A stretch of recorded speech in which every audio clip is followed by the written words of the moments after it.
శ్రీమాత్రే నమః. 2026లో గుప్త నవరాత్రులు మాఘమాసం ప్రారంభమవుతుంది. మాఘమాసం శుక్లపక్షంలో పట్టే పాడ్యమే నుంచి నవమి వరకు ఉంటుంది గుప్త నవరాత్రి. ఈ గుప్త నవరాత్రులలో మీ ఇంట్లో మీరు నేను చెప్పినట్టు విధానంతో దుర్గాదేవి ఆరాధన చేసుకున్నారనుకో, మీకు అన్ని రకమైనటువంటి అమ్మవారి అనుగ్రహం కలిగిస్తుంది. అవును, మీ దుఃఖాన్ని మీ భయాన్ని నాశనం చేస్తుంది అమ్మవారు.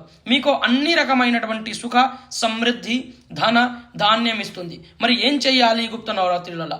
19వ డేటు 1వ నెల 2026 సోమవారం రోజు గుప్త నవరాత్రులు ప్రారంభమవుతాయి. ఈ 9 రోజులు దీక్షతో చెప్పులు వేసుకోకూడదు. మొదటగా అయితే నిష్ఠాభావంతో ఉండాలి. ఒకటే పూట భోజనం చేసుకోవాలి. ఆ తర్వాత మీ ఇంట్లో అమ్మవారికి నిత్య అర్చన నిత్య ఆరాధన జరగాలి. మీ ఇంట్లో ఒక కట్టెపీట మీద తెల్లటి వస్త్రము కానీ ఎర్రబట్టం కానీ వేసుకొని దాని మీద కొంచెం బియ్యం పోసుకొని దుర్గాదేవి ఫోటోని అలంకారం చేసుకొని పెట్టుకోండి. ఆ తర్వాత దుర్గాదేవి ఫోటోకి వస్త్రము పూలమాల వేయండి. ఒక కలసం రాగి కలసము కానీ ఇత్తడి కలసము కానీ తీసుకోండి. దాని లోపల నీళ్ళు పోసుకోండి.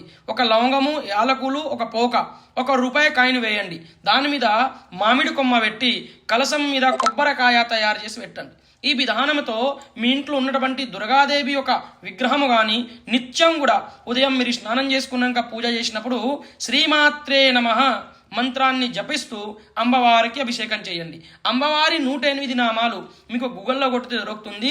108 నామాలతో అమ్మవారికి నిత్య పుష్పార్చన చేయండి. సాధారణమైనటువంటి ఉపాయం.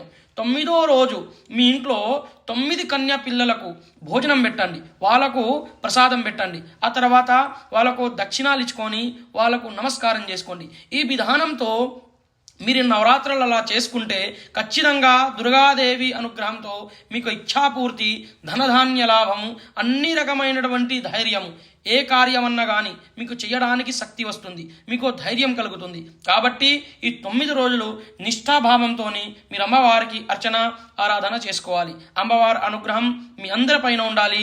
మీరందరూ కూడా చక్కగా ఉండాలి, చల్లగా ఉండాలి. మీ ఇంట్లో పిల్లలు కానీ పెద్దలు కానీ అందరు ఆయు ఆరోగ్యంతో ఉండాలి. అన్ని విధమైనటువంటి ముఖ్యంగా మీ ఇంట్లో ఈ 9 రోజు మాత్రము దీపము ఉదయము సంధ్యాకాలం ముట్టియాలి.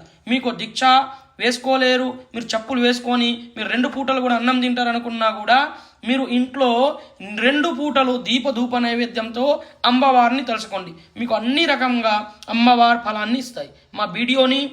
మా ఛానల్ని సబ్స్క్రైబ్ చేయండి, వీడియోని షేర్ చేయండి, ఎక్కువగా మమ్మల్ని ఫాలో అవ్వండి. మీకు అన్ని రకమైనటువంటి రోజుకి ఒక ఉపాయం చెప్తాము. మీరు అమ్మవారి అనుగ్రహము మీ ఇష్టదేవతల అనుగ్రహం మీ పైన ఉండాలి. శుభం.